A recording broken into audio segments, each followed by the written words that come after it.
प्रारंभिक वेग इंग्लिश होगा इनिशियल वेलोसिटी। जिस वेग से वस्तु चलना प्रारंभ करती है उसे प्रारंभिक वेग कहते हैं। इसे u से दिखाते हैं, मतलब प्रारंभिक वेग को u से सूचित करते हैं। यदि कोई वस्तु विरामावस्था से चलना प्रारंभ की है तो उसका प्रारंभिक वेग यानी u बराबर 0 होता है। किसी वस्तु का प्रारंभिक वेग 0 कब होता है? जब वह तुम्हारे आंखों के सामने चालू हो रही है और गति करने लगी तो समझो कि उसका प्रारंभिक वेग 0 होगा। किसी वस्तु का प्रारंभिक वेग 0 तब होता है जब वह तुम्हारे आंखों से दिखाई दे कि हाँ ये वस्तु रुकी हुई है।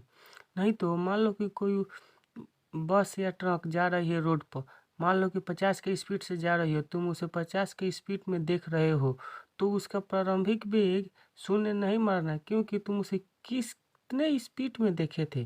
तो 50 के स्पीड में देखे तो उसका 50 होगा प्रारंभिक वेग, और वो जाकर कहीं रुक भी गई वो भी देख रहे हो तो भी उसका प्रारंभिक वेग 0 नहीं होगा, क्योंकि पहले पहले जिस नज़र में मतलब जितने स्पीड में उसे देखे होगे वही उसका प्रारंभिक वेग होगा।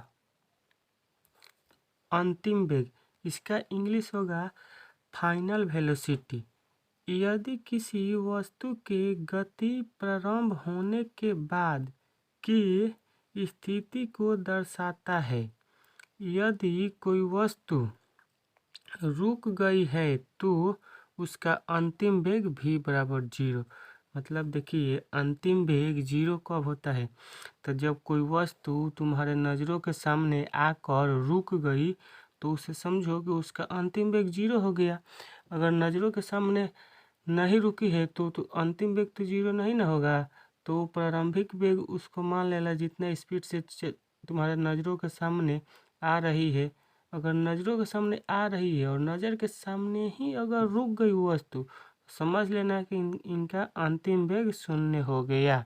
इसीलिए अंतिम वेग 0 के लिए एक बनता है कि नज़र के सामने, दोनों में तो नज़र ही का ज़्यादा यूज किए हैं, तो नज़र के सामने अगर स्टार्ट हो रही है तो प्रारंभिक वेग, और नज़र के सामने बंद हो रही है यानी रुक रही है तो उसका हुआ अंतिम वेग फाइनल वेलोसिटी।